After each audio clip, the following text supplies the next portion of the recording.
Happy Frigg's Day. Let's pick up with Corwin's story in chapter 5 of 9 Princes in Amber by Roger Zelaznys.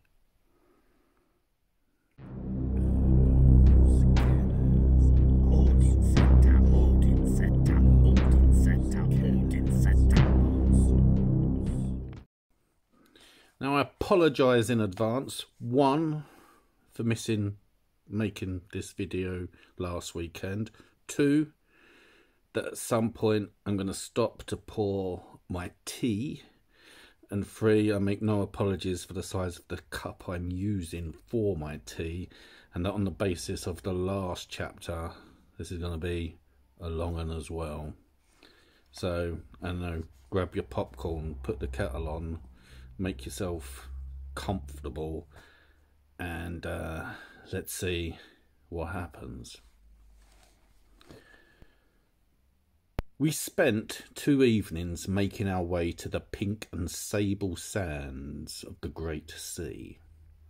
It was on the morning of the 3rd day that we arrived at the beach, having successfully avoided a small party the sundown before.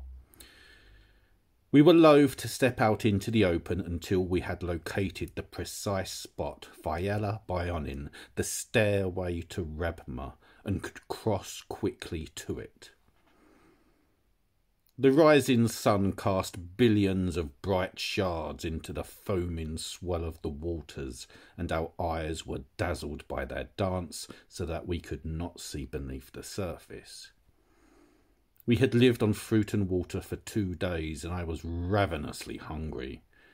But I forgot this as I regarded the wide, sloping tiger beach with its sudden twists and rises of coral, orange, pink and red, and its abrupt caches of shells, driftwood and small polished stones. And the sea beyond, rising and falling, splashing softly, all gold and blue and royal purple, and casting forth its life-song breezes like benedictions beneath dawn's violet skies. The mountain that faces the dawn, Colvia, which had held Amber like a mother her child for all of time, stood perhaps 20 miles to our left, the north, and the sun covered her with gold and made rainbow the veil above the city. Random looked upon it and gnashed his teeth, then looked away. Maybe I did too. Deirdre touched my hand, gestured with her head, and began to walk towards the north, parallel to the shore. Random and I followed. She had apparently spotted some landmark. We'd advanced perhaps a 1/4 of a mile when it seemed that the earth shook slightly. "Hoofbeats," hissed Random. "Look," said Deirdre, and her head was tilted back and she was pointing upwards. My eyes followed the gesture. Overhead, a hawk circled. "How much farther is it?" I asked. "That cairn of stones," she said, and I saw it perhaps 100 yards away, about 8 feet in height, builded of head-sized grey stones, worn by the wind, the sand, the water, standing in a shape of a truncated pyramid. The hoofbeats came louder, and then there were the notes of a horn. Not Julian's call, though. "Run!" said Random, and we did. After perhaps 25 paces, the hawk descended. It swooped at Random, but he had his blade out and took a cut at it. Then it turned its attention to Deirdre. I snatched my own blade from its sheath and tried a cut. Feathers flew. It rose and dropped again, and this time my blade hit something hard, and I think it fell, but I couldn't tell for sure, because I wasn't about to stop and look back. The sound of hoofbeats were quite steady now, and loud, and the horn notes were near at hand. We reached the cairn, and Deirdre turned at right angles to it and headed straight towards the sea. I was not about to argue with someone who seemed to know what she was doing. I followed, and from the corner of my eye I saw the horsemen. They were still off in a distance, but they were thundering along the beach, dogs barking and horns blowing, and Random and I ran like hell and waded out into the surf after our sister. We were up to our waists when Random said, "It's death if I stay and death if I go on." "One is imminent," I said, "and the other may be open to negotiation. Let's move." We did. We were on some sort of rocky surface which descended into the sea. I didn't know how we would breathe while we walked it, but Deirdre didn't seem worried about it, so I tried not to be. But I was. When the water swirled and swished about our heads, I was very worried. Deirdre walked straight ahead, though, descending, and I followed, and Random followed. Each few feet there was a drop. We were descending an enormous staircase, and it was named Fiala Bionin, I knew. One more step would bring the water above my head, but Deirdre had already dropped below the waterline. So I took a deep breath and took the plunge. There were more steps, and I kept following them.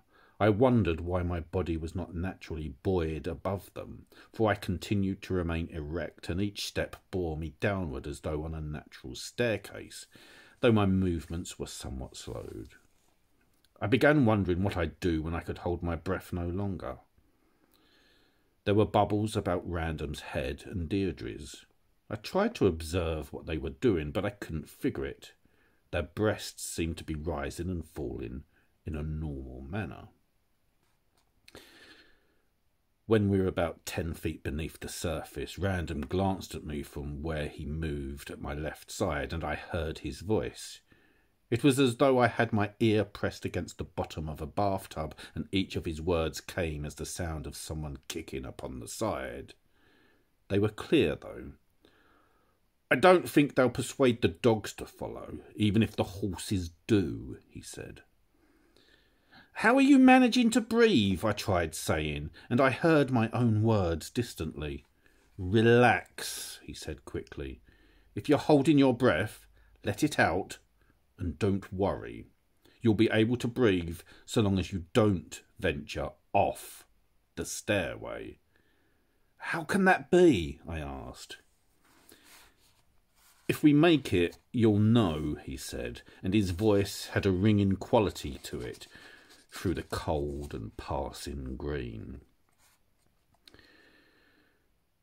We were about 20 feet beneath the surface by then, and I exhaled a small amount of air and tried inhaling for perhaps a second.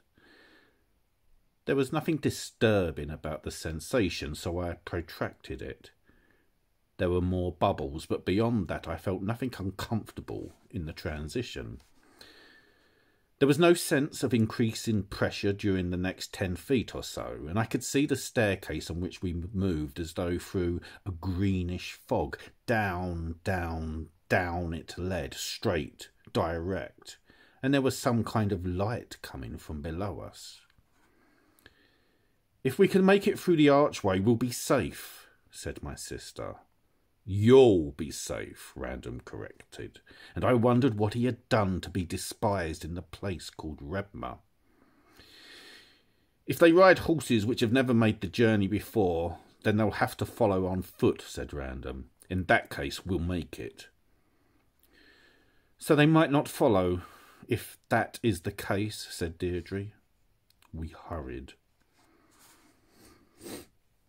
By the time we were perhaps 50 feet below the surface, the waters grew quite dark and chill, but the glow before us and below us increased, and after another 10 steps, I could make out the source. There was a pillar rising to the right. At its top was something globe-like and glowing. Perhaps 15 steps lower, another such formation occurred to the left. Beyond that, it seemed there was another one on the right, and so on. When we entered the vicinity of the thing, the waters grew warmer, and the staircase itself became clear. It was white, shot through with pink and green, and resembled marble, but was not slippery despite the water. It was perhaps 50 feet in width, and there was a wide banister of the same substance on either side. Fish swam past us as we walked it. When I looked back over my shoulder, there seemed to be no sign of pursuit. It became brighter. We entered the vicinity of the first light, and it wasn't a globe on the top of a pillar. My mind must have added that touch to the phenomenon, to try to rationalise it at least a bit. It appeared to be a flame, about 2 feet in height, dancing there, as atop a huge torch. I decided to ask about it later, and saved my, if you'll excuse the expression, breath, for the rapid descent we were making. After we had entered the alley of light and had passed 6 more of the torches, Random said, "They're after us," and I looked back again and saw distant figures descending, 4 of them on horseback. It is a strange feeling to laugh under water and hear yourself. "Let them," I said, and I touched the hilt of my blade, "for now we have made it this far, I feel a power upon me." We hurried, though, and off to our left and to our right the water grew black as ink. Only the stairway was illuminated in our mad flight down it, and distantly I saw what appeared to be a mighty arch. Deirdre was leaping down the stairs 2 at a time, and there came a vibration now from the staccato beat of the horses' hooves behind us. The band of armed men, filling the way from banister to banister, was far behind and above, but the 4 horsemen had gained on us. We followed Deirdre as she rushed downwards, and my hand stayed upon my blade. 3, 4, 5... We passed that many lights before I looked back again and saw that the horsemen were perhaps 50 feet above us. The footmen were now almost out of sight. The archway loomed ahead, perhaps 200 feet distant, big, shining like alabaster and carved with tritons, sea nymphs, mermaids and dolphins it was, and there seemed to be people on the other side of it. "They must wonder why we have come here," said Random. "It will be an academic point if we don't make it," I replied, hurrying, as another glance revealed that the horseman had gained 10 feet on us. I drew my blade then, and it flashed in the torchlight. Random followed suit. After another 20 steps or so, the vibrations were terrible within the green, and we turned so as not to be cut down as we ran. They were almost upon us. The gates lay 100 feet to our back, and it might have been 100 miles, unless we could take the 4 horsemen. I crouched as the man who was headed towards me swung his blade. There was another rider to his right and slightly to the rear, so naturally I moved to his left, near to the rail. This required that he strike cross-body as he held his blade in his right hand. When he struck, I parried and caught and riposted. He was leaning far forward in the saddle, and the point of my blade entered his neck on the right side. A great billow of blood, like crimson smoke, arose and swirled within the greenish light. Crazily, I wished Van Gogh was there to see it. The horse continued past, and I leapt at the second rider from the rear. He turned to parry the stroke, succeeded, but the force of his speed through the water and the strength of my blow removed him from the saddle. As he fell, I kicked, and he drifted. I struck at him, hovering there above me, and he parried again, but this carried him beyond the rail. I heard him scream as the pressures of the waters came upon him. Then he was silent. I turned my attention then to Random, who had slain both a horse and a man and was duelling with a second man on foot. By the time I reached them, he had slain the man and was laughing. The blood billowed above them, and I suddenly realised that I had known mad, sad, bad Vincent van Gogh, and it was really too bad that he couldn't have painted this. The footmen were perhaps 100 feet behind us, and we turned and headed towards the arches. Deirdre had already passed through them. We ran, and we made it. There were many swords at our sides, and the footmen turned back. Then we sheathed our blades, and Random said, "I've had it," and we moved to join with the band of people who had stood to defend us. Random was immediately ordered to surrender his blade, and he shrugged and handed it over. Then 2 men came and stood on either side of him, and a third at his back, and we continued on down the stair. I lost all sense of time in that watery place, but I feel that we walked for somewhere between a quarter of an hour and half an hour before we reached our destination.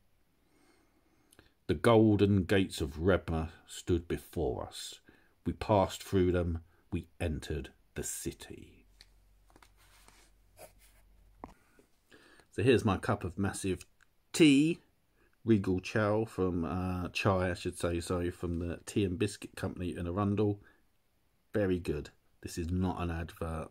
I do highly recommend it, though. That's better.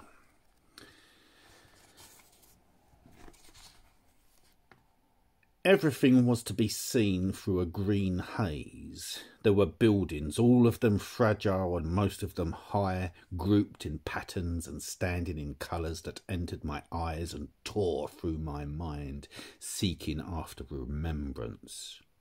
They failed. The sole result of their diggings being the now familiar ache that accompanies the half-recalled, the unrecalled. I had walked these streets before, however, that I knew, or ones very much like them. Random had not said a single word since he had been taken into custody. Deirdre's only conversation had been to inquire after our sister, Luella. She had been informed that Luella was in Rebma. I examined our escort. They were men with green hair, purple hair and black hair, and all of them had eyes of green, save for one fellow whose were of a hazel colour. All wore only scaled trunks and cloaks, cross braces on their breasts, and short swords depending from seashell belts.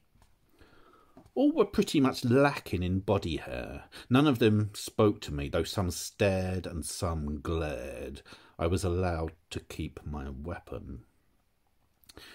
Inside the city we were conducted up a wide avenue, lighted by pillar flames set at even closer intervals than on Fiella Bionin.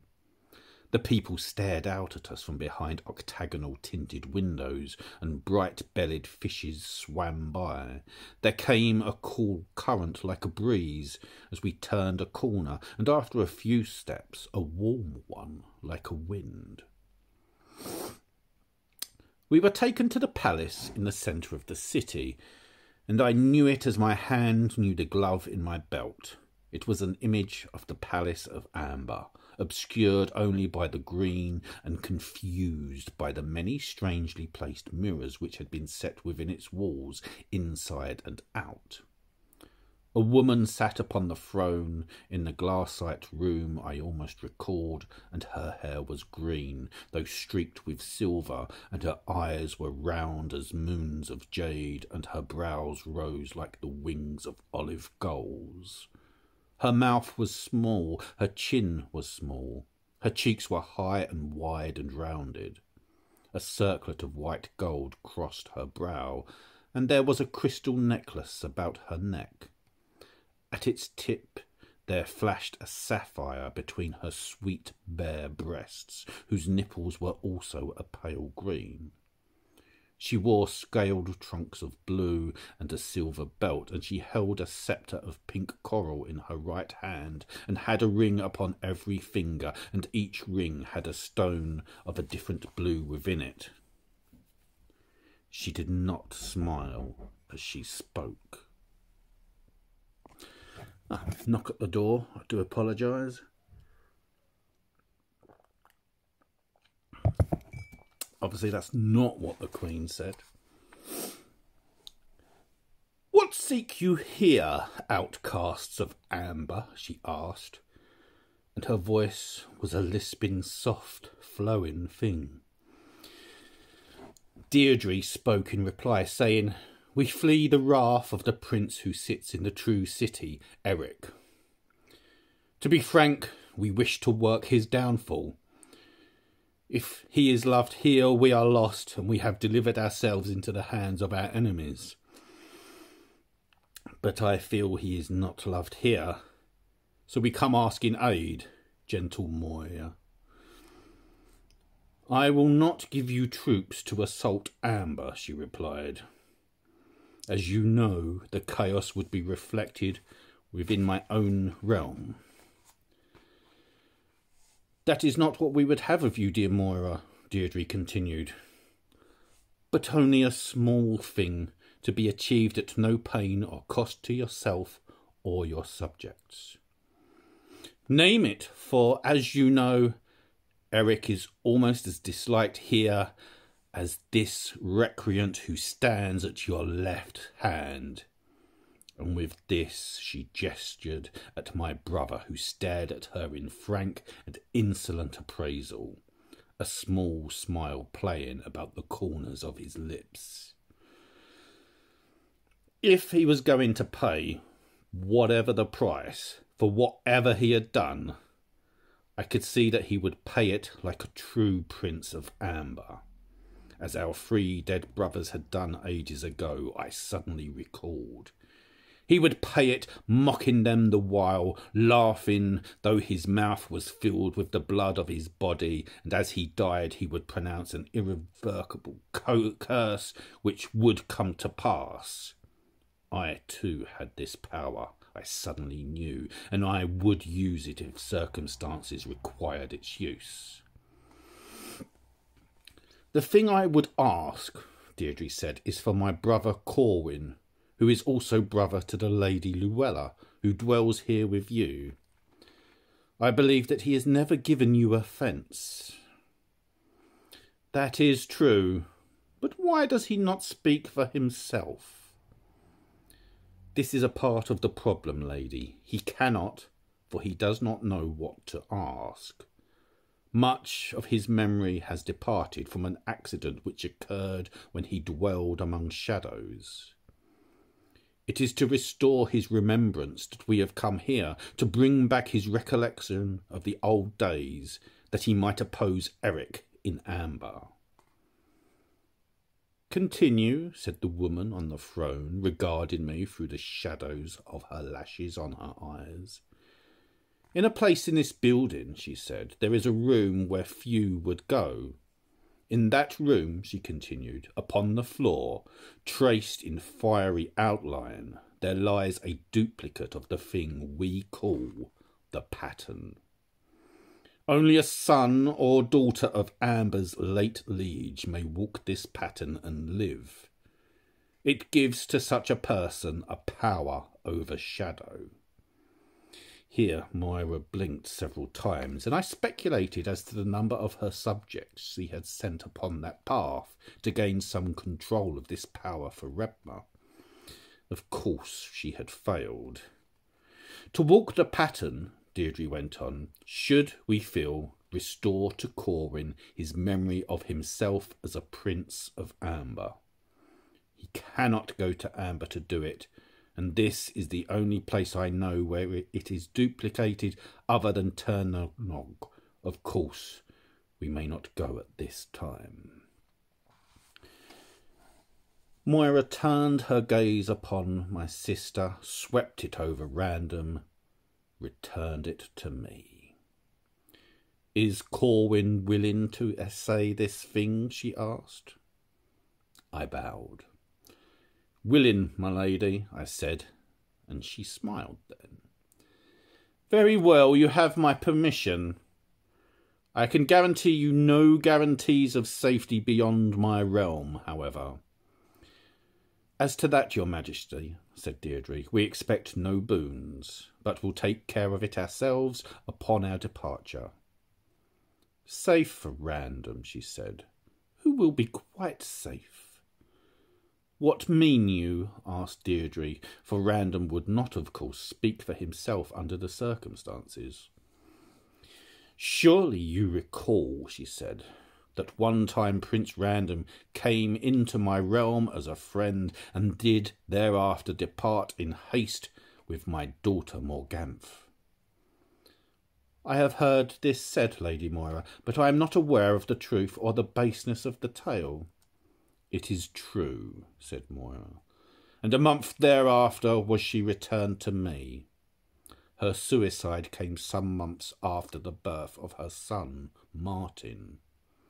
What have you to say to that, Prince Random?" "Nothing," said Random. "When Martin came of age," said Moira, "because he was of the blood of Amber, he determined to walk the pattern. He is the only one of my people to have succeeded. Thereafter he walked in shadow, and I have not seen him since. What have you to say to that, Lord Random?" "Nothing," Random replied. "Therefore I will punish thee," Moira continued. "You shall marry the woman of my choice and remain with her in my realm for a year's time, or you will forfeit your life. What say you to that, Random?" Random said nothing, but he nodded abruptly. She struck her sceptre upon the arm of her turquoise throne. "Very well," she said. "So be it." And so it was.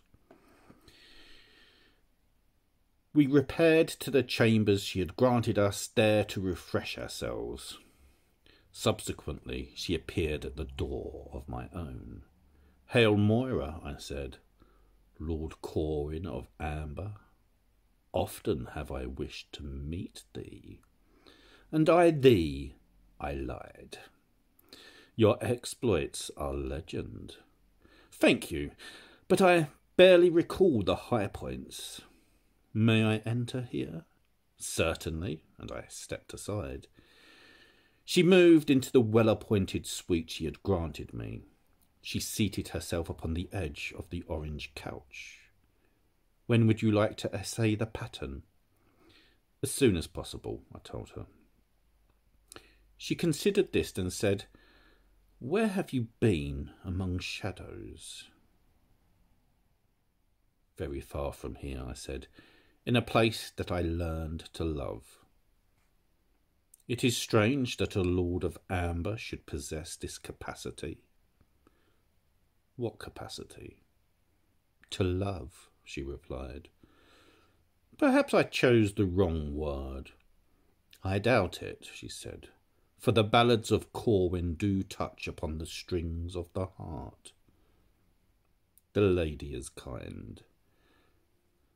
"But not wrong," she replied. "I'll give you a ballad one day." "What did you do when you dwelled in shadow?" "It occurs to me that I was a professional soldier, madam. I fought for whoever would pay me. Also, I composed the words and music to many popular songs." "Both these things occur to me as logical and natural. Pray tell me, what of my brother Random?" "He will marry with a girl among my subjects who is named Vial. She is blind and has no wooers among our kind." "Are you certain," I said, "that you do the best thing for her?"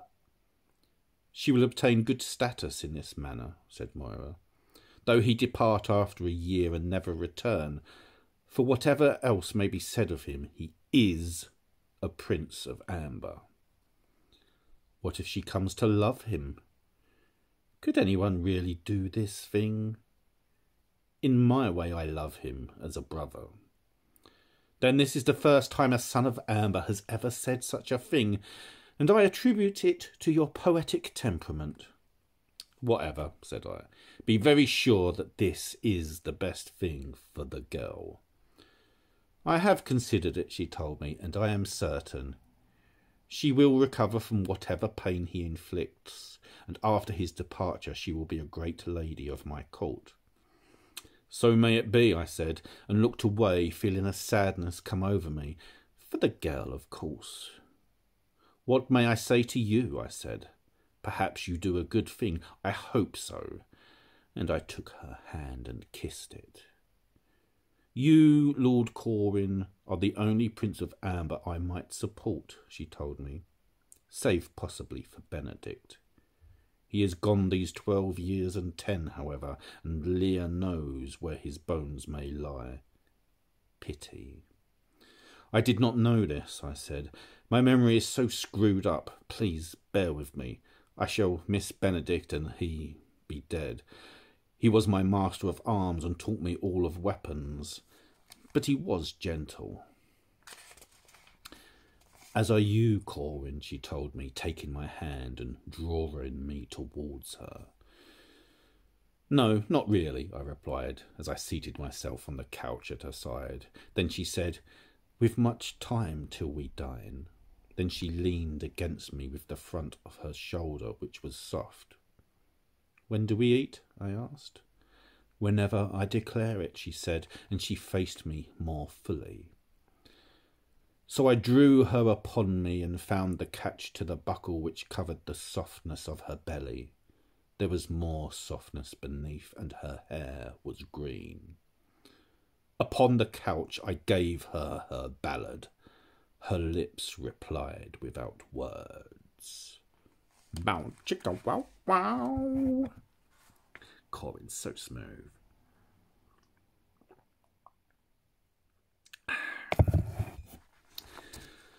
After we had eaten, and I had learned the trick of eating underwater, which I might detail later on if circumstances really warrant, we rose from our places within the marble high hall, decorated with nets and ropes of red and brown, and we made our way back along a narrow corridor and down beneath the floor of the sea itself, first by means of a spiral staircase that screwed its way through absolute darkness and glowed. After about 20 paces, my brother said, "Screw!" and stepped off the staircase and began swimming downwards alongside it. "It is faster that way," said Moira. "And it is a long way down," said Deirdre, knowing the distance of the one in amber. So we all stepped off and swam downwards through darkness besides the glowing, twisting thing. It took perhaps 10 minutes to reach the bottom, but when our feet touched the floor, we stood with no tendency to drift. There was light about us then, from a few feeble flames set within niches in the walls. "Why is this part of the ocean within the double of amber so different from waters elsewhere?" I asked. "Because that is the way it is," said Deirdre, which irritated me. We were in an enormous cavern and tunnels shot off from it in all directions. We moved towards one. After walking along it for an awfully long while, we began to encounter side passages, some of which had doors or grilles before them, and some of which did not. At the 7th of these we stopped. It was a huge grey door of some slate-like substance bound in metal, towering to twice my height. I remembered something about the size of tritons as I regarded the doorway. Then Moira smiled just at me and produced a large key from a ring upon her belt and set it within the lock. She couldn't turn it, though. Perhaps the thing had been unused for too long. Random growled and his hand shot forward, knocking hers aside. He seized the key in his right hand and twisted. There came a click. Then he pushed the door open with his foot, and we stared within. In the room, the size of a ballroom, the pattern was laid. The floor was black and looked smooth as glass. And on the floor was the pattern. It shimmered like the cold fire that it was, quivered, made the whole room seem somehow unsubstantial. It was an elaborate tracery of bright power composed mainly of curves, though there were a few straight lines near its middle. It reminded me of a fantastically intricate, life-scale version of one of those maze things you do with a pencil or ballpoint, as the case may be, to get you into or out of something. Like, I could almost see the word "start here" somewhere way to the back. It was perhaps 100 yards across at its narrow middle and maybe 150 long. It made bells ring within my head, and then came the throbbing. My mind recoiled from the touch of it. But if I were a Prince of Amber, then somewhere within my blood, my nervous system, my genes, this pattern was recorded somehow, so that I would respond properly, so that I could walk the bloody thing. Sure wish I could have a cigarette, I said, and the girls giggled, though rather a little too rapidly and perhaps with a bit of a twist on the treble control. Random took my arm and said, "It's an ordeal, but it's not impossible or we wouldn't be here. Take it very slowly and don't let yourself be distracted. Don't be alarmed by the shower of sparks that will arise with each step. They can't hurt you. You'll feel a mild current passing through you the whole time, and after a while you'll start feeling high. But keep concentrating and don't forget, keep walking. Don't stop whatever you do and don't stray from the path or it'll probably kill you." And as he spoke, we walked. We walked close to the right-hand wall and rounded the pattern, heading towards its far end. The girls trailed behind us. I whispered to him, "I tried to talk her out of this thing she's planning for you. No luck." "I figured you would," he said. "Don't worry about it. I can do a year standing on my head, and they might even let me go sooner if I'm obnoxious enough. The girl she has lined you up for you is named Vial. She's blind." "Great," he said. "Great joke. Remember that regency we spoke of? Yeah? Be kind to her then. Stay the full year, and I will be generous." Nothing. Then he squeezed my arm. "Friend of yours, huh?" he chuckled. "What's she like?" "Is it a deal?" I said slowly. "It's a deal." Then we stood at the place where the pattern began, near to the corner of the room.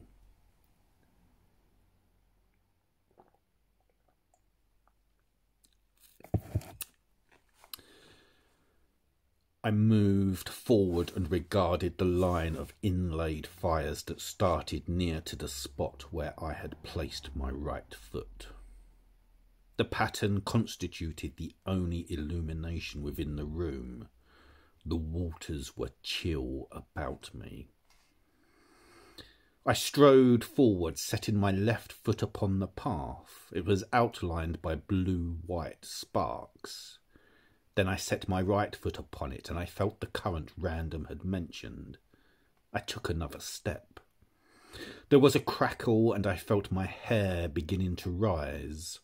I took another step. Then the thing began to curve abruptly back upon itself. I took 10 more paces, and a certain resistance seemed to arise. It was as if a black barrier had grown up before me of some substance which pushed back upon me with each effort that I made to pass forward. I fought it. It was the first veil I suddenly knew. To get beyond it would be an achievement, a good sign, showing that I was indeed part of the pattern. Each raising and lowering of my foot suddenly required a terrible effort, and sparks shot forth from my hair.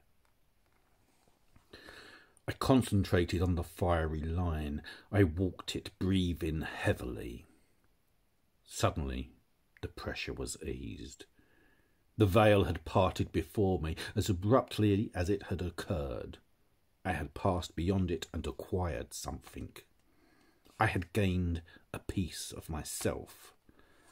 I saw the paper skins and the knobby, stick-like bones of the dead at Auschwitz. I had been present at Nuremberg, I knew.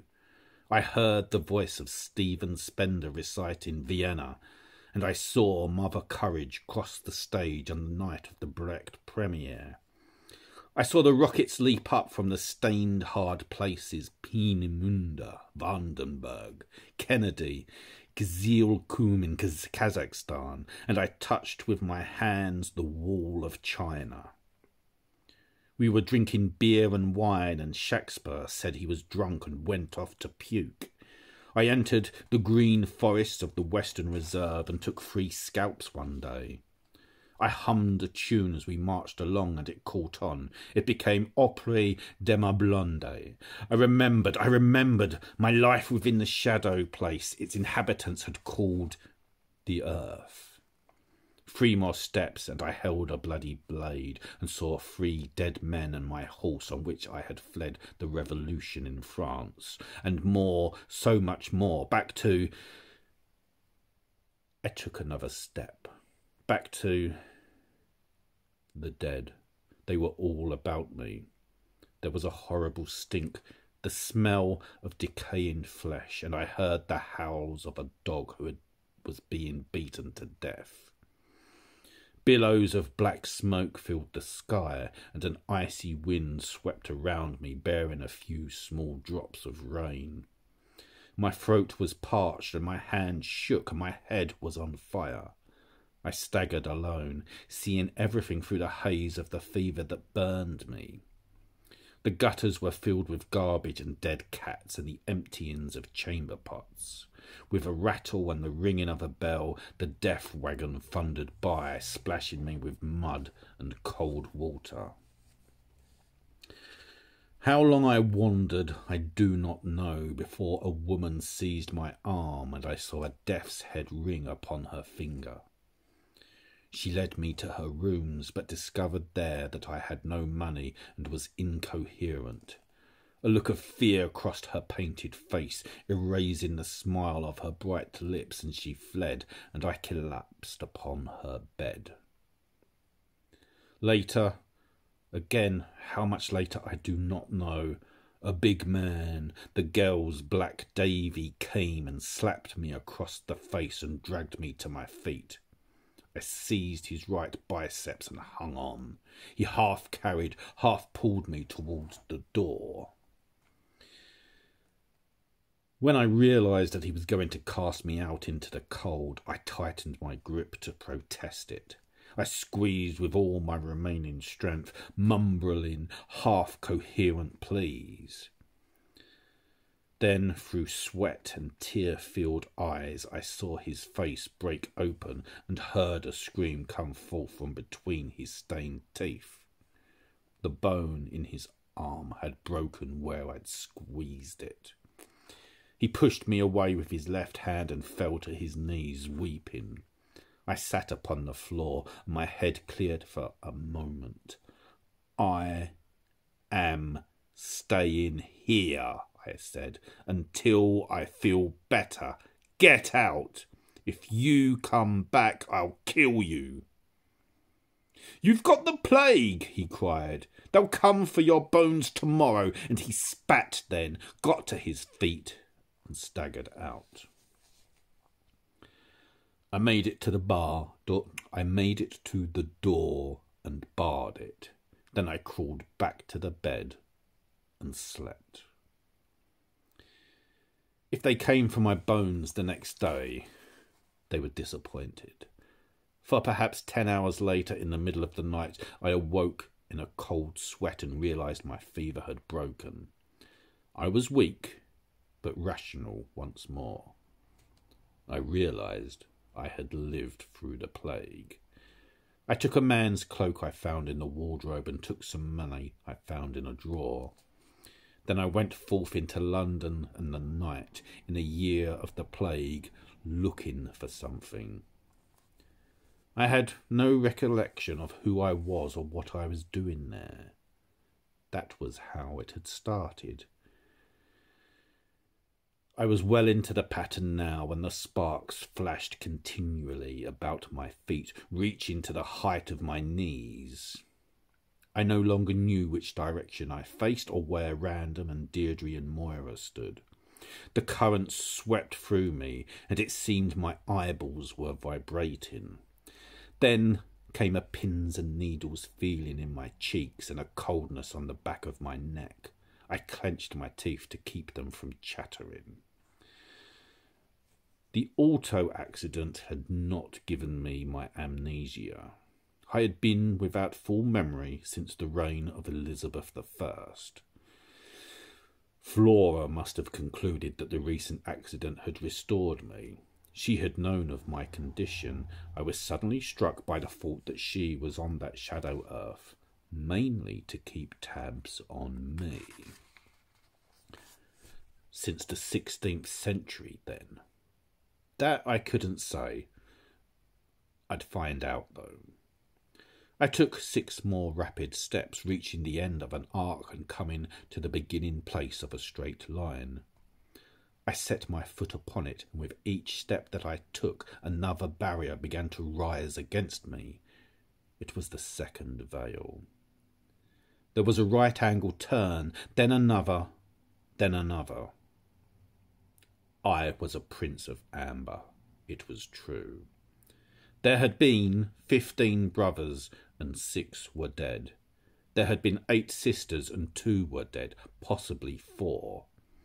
We had spent much of our time in wandering in shadow or in our own universes.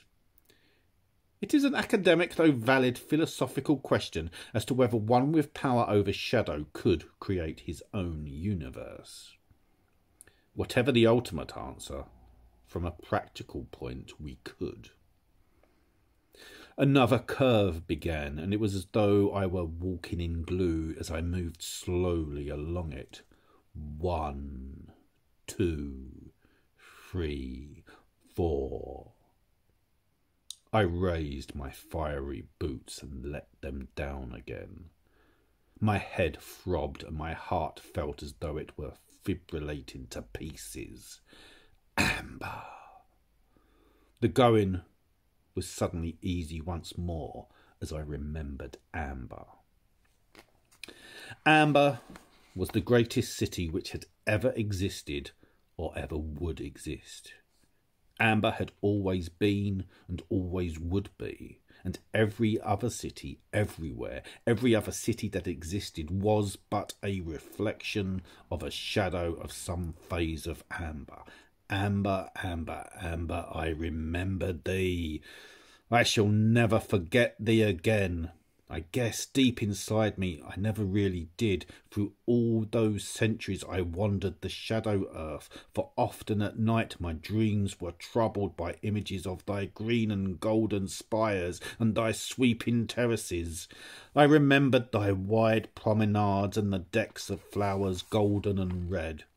I recall the sweetness of thy airs and the temples, palaces, and pleasances through thou containest contained will always contained. Amber, immortal city from which every other city has taken its shape. I cannot forget thee, even thou, now, nor forget that day on the pattern of Rebma when I remembered thee within thy reflected walls. Fresh from a meal after starvation and the loving of Moira, but nothing could compare with the pleasure and the love of remembering thee. And even now, as I stand contemplating the courts of chaos, telling this story to the only one present to hear, that perhaps he may repeat it, that it will not die after I have died within. Even now I remember thee with love, city that I was born to rule.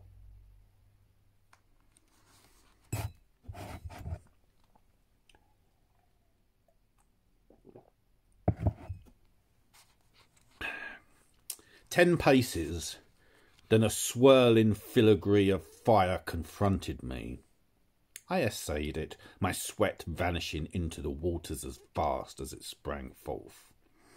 It was tricky, so devilishly tricky, and it seemed that the waters of the room suddenly moved in great currents which threatened to sweep me from the pattern. I struggled on, resisting them. Instinctively, I knew that to leave the pattern before I'd completed it would mean my death. I dared not raise my eyes from the place of light that lay before me to see how far I had come, how far I had yet to go. The currents subsided and more of my memories returned, memories of my life as a prince of amber. No, they are not yours for the asking. They are mine, some vicious and cruel, others perhaps noble. Memories going back to my childhood in the great palace of amber, with the green banner of my father Oberon flaring above it, white unicorn rampant, facing to the dexter. Random had made it through the pattern. Even Deirdre had made it. Therefore I, Corin, would make it, no matter what the resistance. I emerged from the filigree and marched along the grand curve. The forces that shaped the universe fell upon me and beat me into their image. I had an advantage over any other person who attempted the walk, however. I knew that I had done it before, so I knew that I could do it. This helped me against the unnatural fears which rose like black clouds and were gone again, only to return, their strength redoubled. I walked the pattern, and I remembered all. I remembered all the days before, my centuries on the shadow earth, and I remembered other places of shadow, many of them special and dear to me, and one which I loved above all, save for amber. I walked 3 more curves, a straight line and a series of sharp arcs, and I held within me once again a consciousness of the thing which I had never really lost. Mine was the power over shadows. 10 turns which left me dizzy, another short arc, a straight line, and the final veil. It was agony to move. Everything tried to beat me aside. The waters were cold, then boiling. It seemed that they constantly pushed against me. I struggled, putting one foot before the other. The sparks reached as high as my waist at this point, then my breast, my shoulders. They were into my eyes. They were all about me. I could barely see the pattern itself. Then a short arc, ending in blackness. 1, 2, and to take the last step was like trying to push through a concrete wall. I did it. Then I turned slowly and looked back over the course I had come. I would not permit myself the luxury of sagging to my knees. I was a prince of amber, and by God, nothing could humble me in the presence of my peers, not even the pattern. I waved jauntily in what I thought to be the right direction. Whether or not I could be made out very clearly was another matter. Then I stood there a moment and thought. I knew the power of the pattern now. Going back along it would be no trick at all.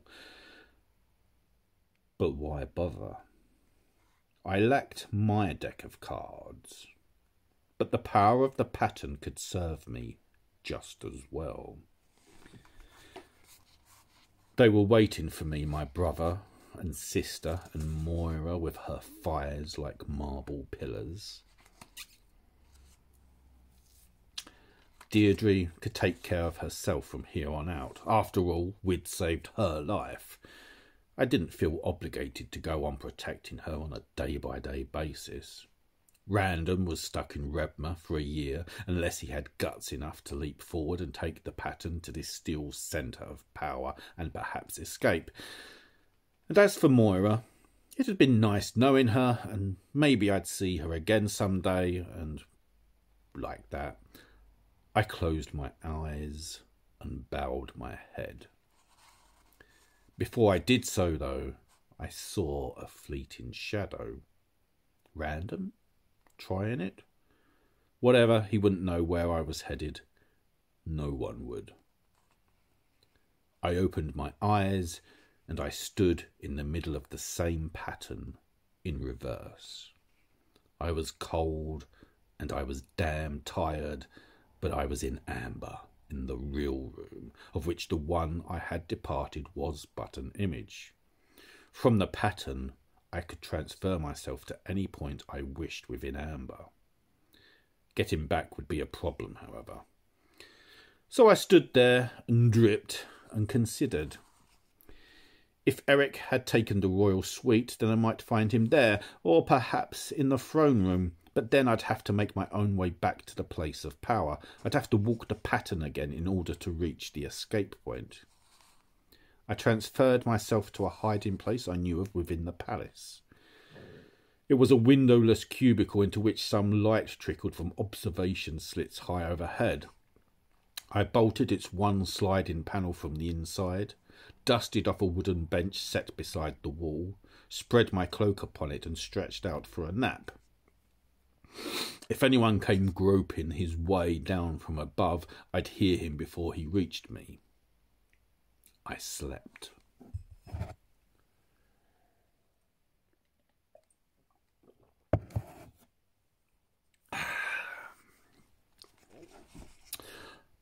After a while, I awakened, so I arose, dusted off my cloak and donned it once more. Then I began to negotiate the series of pegs which laddered their way up into the palace.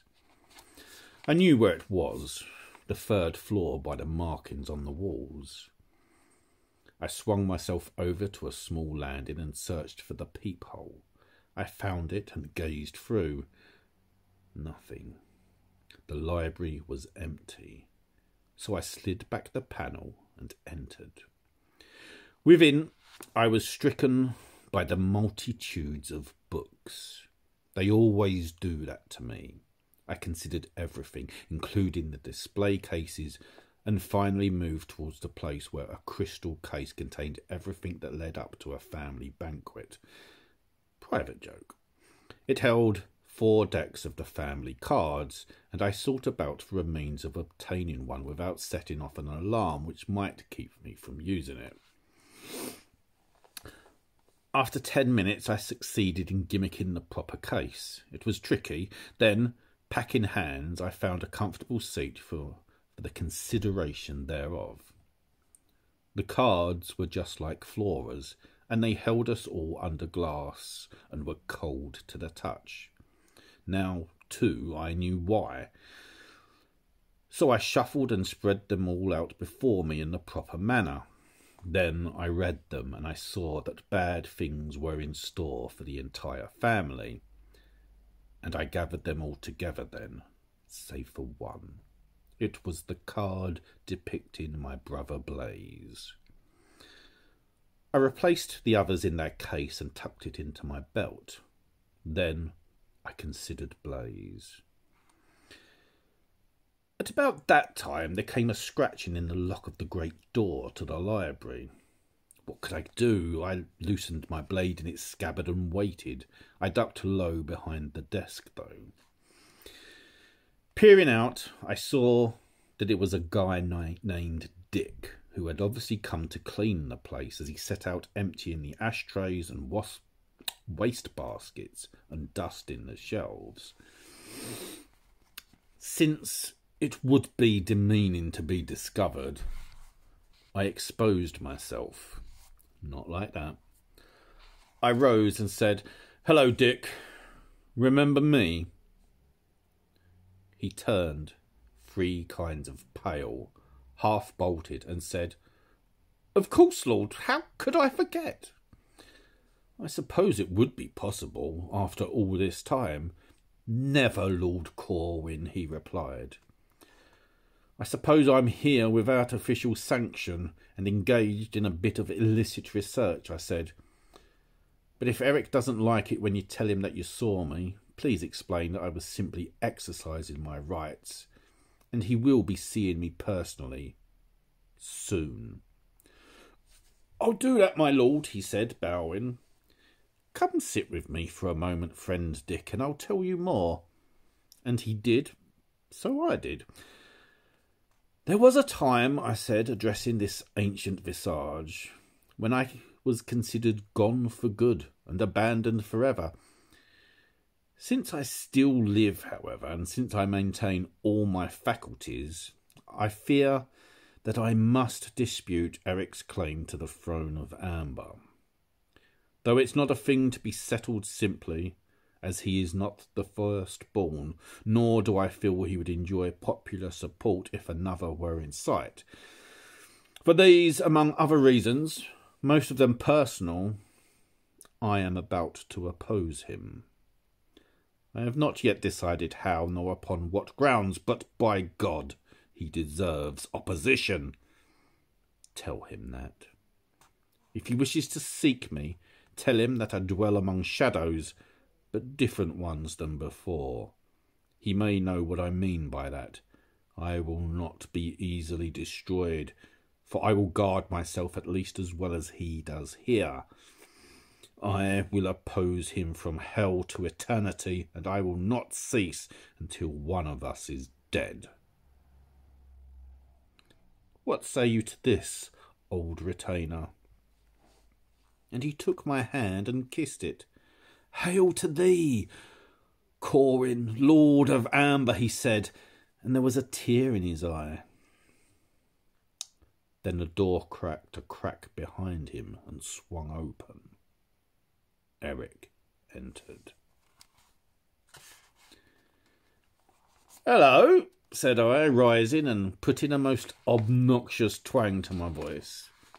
I didn't expect to meet you this early in the game. How go things with Amber? And his eyes were wide with amazement, and his voice heavy with that which men call sarcasm, and I can't think of a better word as he replied, Well, when it comes to things, Corwin, poorly, on other counts, however. Pity, said I, and how shall we put things aright? I know a way, he said, and then he glared at Dick, who promptly departed and closed the door behind him. I heard it snick shut. Eric loosened his blade in its scabbard. You want the throne, he said. Don't we all? I told him. I guess so, he said with a sigh. It's true that uneasy lies the head bit. I don't know why we are driven to strive so for this ridiculous position. But you must recall that I've defeated you twice, mercifully granting you your life on a shadow world the last occasion. It wasn't that merciful, I said. You know where you left me, to die of the plague. The first time, as I remember. It was pretty much a draw, though. Then it is between the two of us now, Corwin, he said. I am your elder and your better. If you wish to try me at arms, I find myself suitably attired. Slay me, and the throne will probably be yours. Try it. I don't think you can succeed, however, and I'd like to quit your claim right now. So come at me. Let's see what you learned on the Shadow Earth. And his blade was in his hand and mine in mine. I moved around the desk. What an enormous chutzpah you possess, I told him. What makes you better than the rest of us and more fit to rule? The fact that I was able to occupy the throne, he replied. Try and take it. And I did. I tried a head cut, which he parried, and I parried his riposte to my heart and cut at his wrist. He parried this and kicked a small stool between us.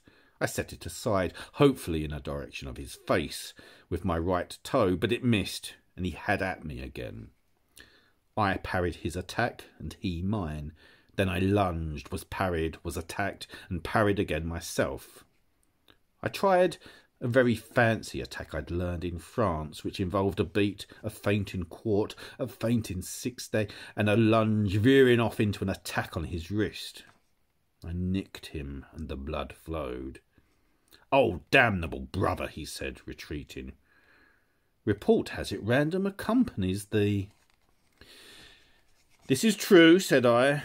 "More than one of us are assembled against you." And he lunged then and beat me back, and I felt suddenly that for all my work he was still my master. He was perhaps one of the greatest swordsmen I had ever faced. I suddenly had the feeling that I couldn't take him, and I parried like mad and retreated in the same fashion as he beat me back, step by step. We'd both had centuries under the greatest masters of the blade in business. The greatest alive I knew was Brother Benedict, and he wasn't around to help one way or the other. So I snatched things off the desk with my left hand and threw them at Eric. But he dodged everything and came on strong, and I circled to his left and all like that, but I couldn't draw the point of his blade from my left eye. And I was afraid. The man was magnificent. If I didn't hate him so, I would have applauded his performance. I kept backing away, and the fear and the knowledge came upon me.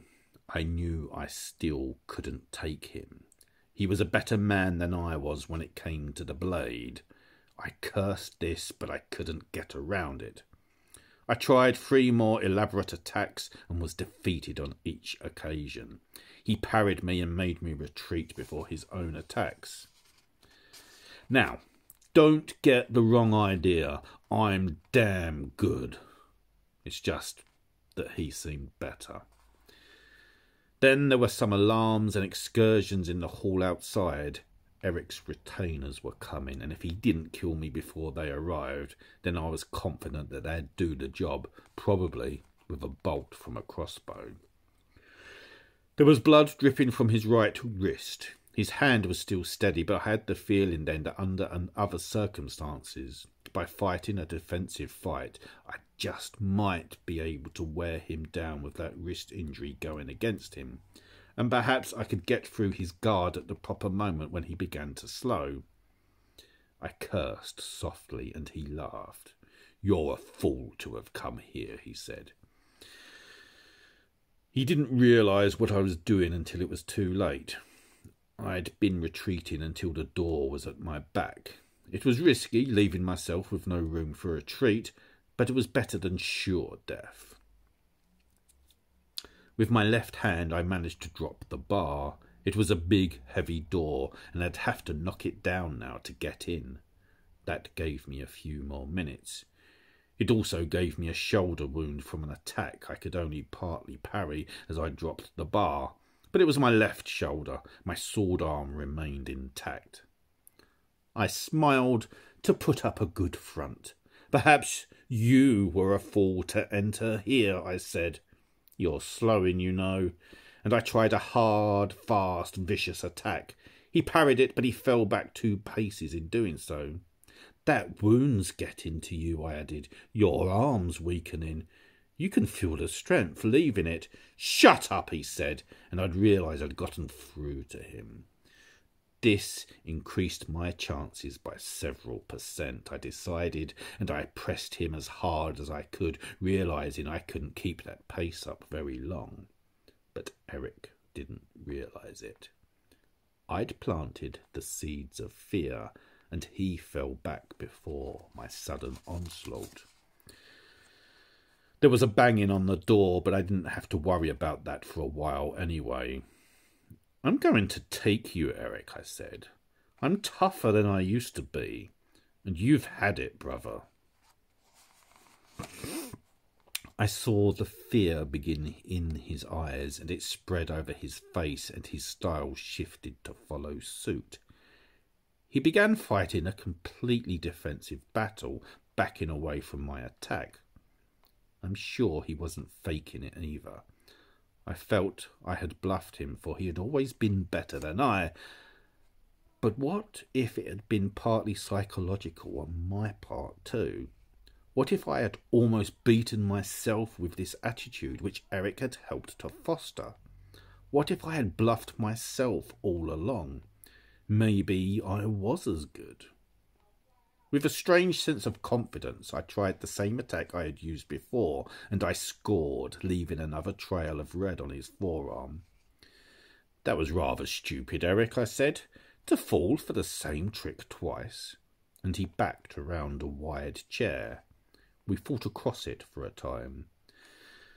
The banging on the door stopped, and the voices which had been shouting inquiries for it fell silent. "They've gone for the axes," Eric panted.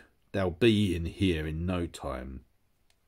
I wouldn't drop my smile. I held it and said, "It'll take a few minutes, which is more time than I'll need to finish this. You can hardly keep your guard now, and the blood keeps running. Look at it." "Shut up!" "By the time they get through, there will only be one prince in amber, and it won't be you." Then, with his left arm, he swept a row of books from a shelf, and they struck me and fell about me. He didn't seize the opportunity to attack, however. He dashed across the room, picking up a small chair which he held in his left hand. He wedged himself into a corner and held the chair and his blade before him. There were rapid footsteps in the hall outside. Then axes began to ring upon the door. "Come on," he said. "Try and take me now." "You're scared," I said. He laughed. "Academic," he replied. "You can't take me before that door falls, and then it will be all over for you." I had to agree. He could hold off any blade with that setup, at least for quite a few minutes. I crossed the room quickly to the opposite wall. With my left hand I opened the panel through which I had entered. "Okay," I said. "It looks like you're going to live, for a time. You're lucky. Next time we meet, there won't be anyone to help you." He spat and called me a few traditional vile names, even putting down the chair to add an obscene gesture as I ducked through the panel and closed it behind me. There came a thunk, and 8 inches of steel gleamed on my side of the panel as I was fastening it. He had thrown his blade. Risky if I had chose to return, but he knew I wouldn't, for the door sounded about ready to fall. I descended the pegs as rapidly as I could to the place where I had slept earlier. As I did, I considered my increased skill with the blade. At first, in the battle, I had been awed by the man who had beaten me before. Now, though, I wondered. Perhaps those centuries on the Shadow Earth were not a waste. Maybe I had actually gotten better during that time. Now I felt that I might be Eric's equal with the weapon. This made me feel good. If we met again, as I was sure we would, and there was no outside interference, who knew? I would court the chance, however. Today's encounter had scared him, I was certain. That might serve to slow his hand, to cause the necessary hesitation on the next occasion. I let go and dropped the final 15 feet, bending my knees as I landed. I was the proverbial 5 minutes ahead of the posse, but I wasn't sure I could take advantage of it and escape, for I had the cards in my belt. I drew the card that was Blaze and stared at it. My shoulder hurt, but I forgot it as the coldness came upon me. There were 2 ways to depart directly from amber into shadow. One was the pattern, seldom used for this purpose. Another was the trumps, if you could trust a brother. I considered Blaze. I could almost trust him. He was my brother, but he was in trouble and could use my help. I stared at him, flame-crowned, dressed all in red and orange, with a sword in his right hand and a glass of wine in his left. The devil danced in his blue eyes, his beard blazed, and the tracery on his blade, I suddenly realised, flared with a portion of the pattern. His rings flashed.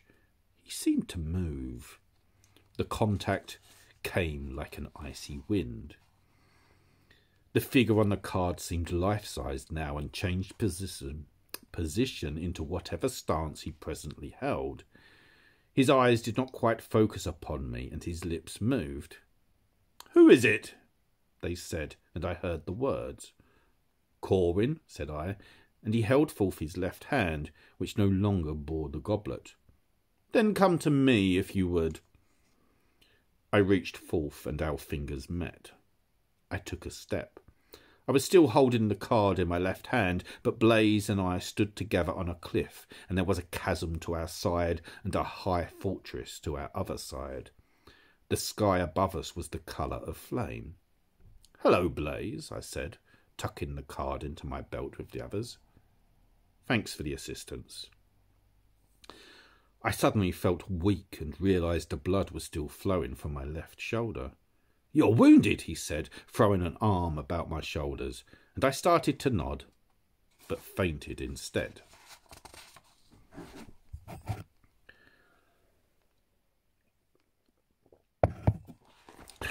Later that night, I sprawled in a big chair within the fortress and drank whisky. We smoked and passed the bottle and talked. "So you were actually in amber?" "Yes, that's right." "And you wounded Eric in your duel?" "Yes." "Damn, I wish you'd killed him."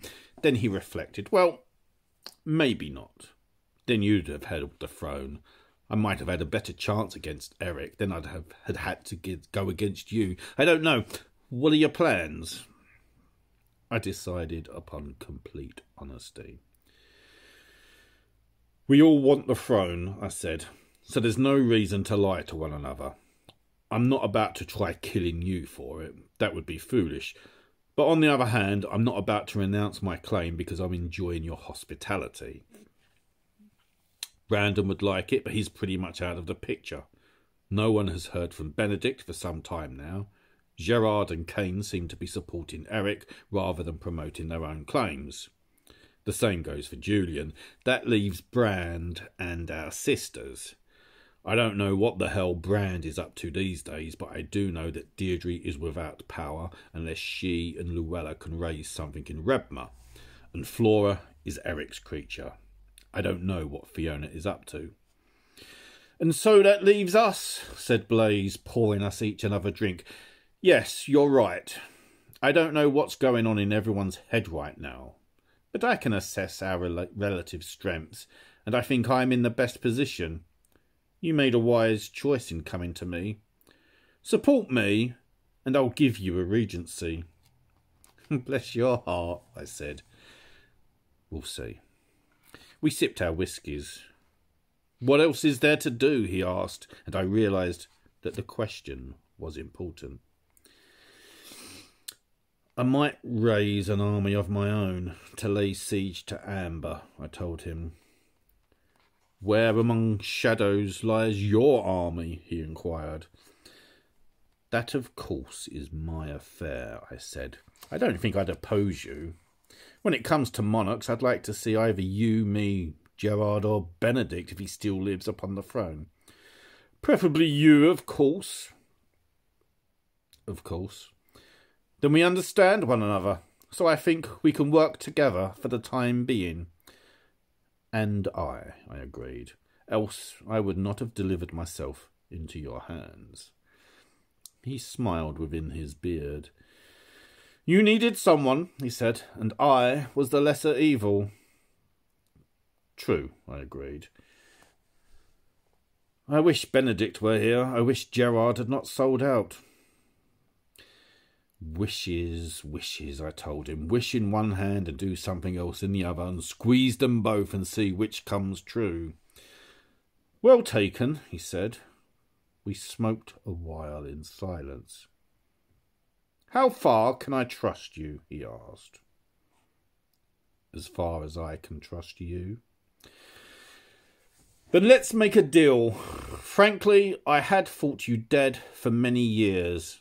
I hadn't foreseen you showing up at a crucial time and pressing your own claim. But you're here, and that's that. Let's form an alliance, combine our forces, and lay siege to Amber. Whichever of us lives through it winds up on top. If we both do, well, hell, we can always fight a duel. I thought about it. It sounded like the best deal I'd get anywhere. So I said, I'd like to sleep on it. Tell you in the morning, okay? Okay. We finished our drinks then and fell to reminiscing. My shoulder throbbed a bit, but the whisky helped, and the salve which Blaze had supplied. After a time we were almost maudlin. It is strange, I guess, to have kin and to be without kinship, for as long as our lives had led us along our separate paths, Lord, we talked the moon out of the heavens before either of us grew tired. Then he clapped me upon my good shoulder and told me that he was beginning to feel his load and that a servant would be by in the morning to bring me breakfast. I nodded, we embraced, and he retired. Then I moved to the window, and from that vantage I could see down far into the chasm. The campfires below burned like stars. There were thousands of them. I could tell that Blaze had assembled a mighty force, and I was envious. But, on the other hand, it was a good thing. If anyone could take Eric, it was probably Blaze.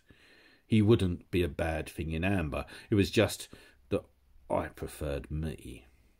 Then I watched a while longer, and I saw that strange shapes moved among the lights. I wondered then as to the nature of his army.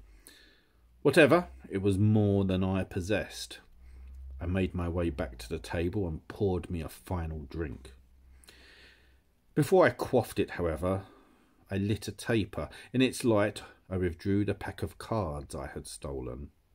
I spread them before me, and I came across the one depicting Eric. I laid it in the centre of the table and put the rest away. After a time it came to life, and I saw Eric in his sleeping garments, and I heard the words, "Who is it?" His arm was bound. "Me," I said, "Corwin. How are you?" He cursed then, and I laughed. This was a dangerous game, and maybe the whisky had contributed to it, but I continued. "I just felt like telling you that all goes well with me. I also wanted to advise you that you were right when you spoke of the uneasy head. You won't be wearing it long, though. So cheerio, brother. The day I come again to Amber is the day you die. Just thought I'd tell you, since that day is not too far off." "Come ahead," he told me, "and I'll not want for grace in the matter of your own passing." His eyes focused on me then, and we were close. I thumbed my nose at him and passed my palm over the card. It was like hanging up a telephone, and I shuffled Eric in with all the rest. I wondered, though, as I approached sleep, concerning those troops of Blaze which occupied the defile below, and I thought upon Eric's defences. It would not be easy.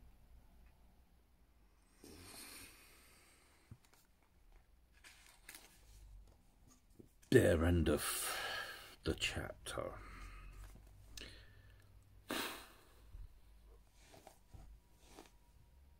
Hope you're enjoying the story.